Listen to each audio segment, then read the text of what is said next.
Hello, my friends. It's hard to believe that it's already 4:20 in the afternoon. The days go by rather quickly. I have a new book. It's a chapter book. I think Bowen and Aubrey are really going to love this. And actually, I think you're all going to love this, but we all know how much Bowen and Aubrey love dinosaurs. It's called Dinosaurs Before Dark. This is a magic treehouse book. These are some of my favorite books because you get to use your imagination. They're written by Mary Pope Osborne, and we're going to start reading it today. So let's dig into chapter 1. Chapter 1 of Dinosaurs Before Dark. And who remembers, real quick, chapters? They're a book made up of different stories. That's right. And the stories all come together to make one big story. So they're parts, if you will. Kind of like when you have a pizza and you cut it up, it's still part of the pizza, but it's just a slice of it after you cut it. Chapter 1, Into the Woods. Help! A monster, said Annie. You're sure? Said Jack. A real monster in Frog Creek, Pennsylvania? Run, Jack, said Annie. She ran up the road. Oh, brother, thought Jack. This is what he got for spending time with his 7-year-old sister. Annie loved pretend stuff, but Jack was 8.5, and he liked real things. Watch out, Jack. The monster's coming, said Annie. I think there's really a monster. So you'll notice in this chapter book, there's a lot of words, so I'm going to hold it in front of me to read to you. Jack didn't say anything. Come on, Jack, I'll race you, said Annie. No thanks, said Jack. Annie raced alone into the woods. Jack looked at the sky. The sun was about to set. Come on, Annie, it's time to go home, yelled Jack. But Annie didn't answer. Jack waited, and he waited some more. Annie, he called. Jack! Jack, Annie shouted, come here quick. Jack groaned. This better be good.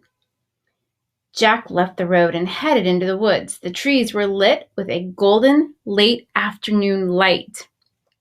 Over here, called Annie. Annie was standing under a tall oak tree. Look, she said. She pointed to a rope ladder. It was hanging down from high in the tree. Wow, Jack whispered.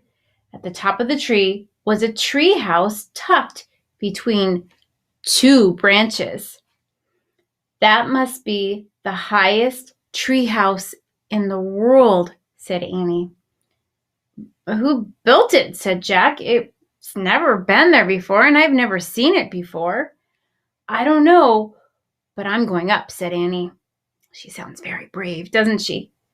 No, we don't know who it belongs to, said Jack. Oh, that's kind of smart. You don't want to go into a place you don't know about. Just for a teeny minute. I'll go in, said Annie. She started up the ladder. Annie, come back, said Jack.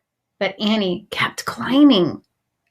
She climbed all the way up to the tallest branches.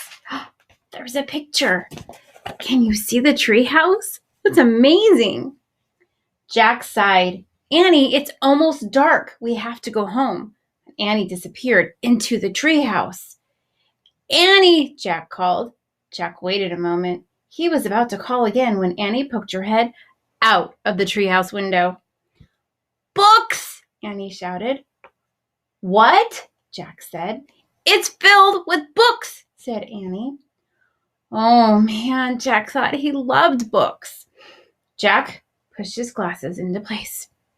He gripped both sides of the rope ladder and he started going up. That's the end of the chapter. I love it because now we get to use our imagination and try and guess what's going to happen next. So there's a magic tree house in a tree that they've never seen before. We know that they live in Pennsylvania because they told us Frog Creek, Pennsylvania. And there was a rope hanging down from the tree so they could climb up the rope into the treehouse. And there were lots of books, which You know, Mrs. Robinson would think that's super exciting as well. I can see why Jack went up after he heard about the books. I hope you have a really fun weekend, and I hope you think about the magic that we can find inside of books like this. I'll see you on Monday, my friends. Bye-bye.